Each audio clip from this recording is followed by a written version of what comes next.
डहाणूमध्ये love जिहादचा आरोप करत हिंदुत्ववादी संघटनांनी आज बंदची हाक दिली होती। या पार्श्वभूमीवर डहाणूमध्ये कडकडीत बंद पाळण्यात आलाय। डहाणूतील एका तरुणाने 2 सख्ख्या बहिणींना प्रेमाच्या जाळ्यात ओढून त्यांच्यावर लैंगिक अत्याचार केला। या प्रकरणी बंदची हाक देण्यात आली।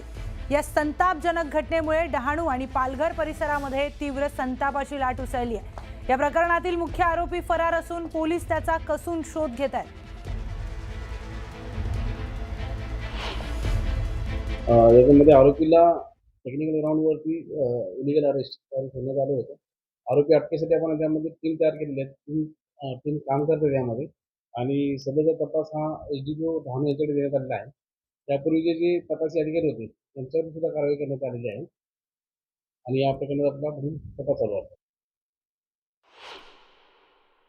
पालघरचे एसपी सुद्धा या प्रकरणावरती याची किती गंभीर दखल घेतलेली।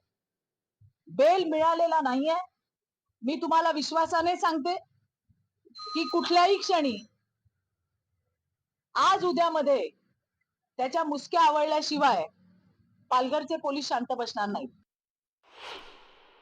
हे पण त्यांनी षडयंत्रामध्ये शामिल आणि एक रॅकेट बनवून आपल्याला आमची मुलींना फसवण्याचं पूर्ण काम करून ह्युमन ट्रॅफिकिंग पण याच्यामध्ये असू शकते असं आम्हाला संदेह याच्यामध्ये येतो।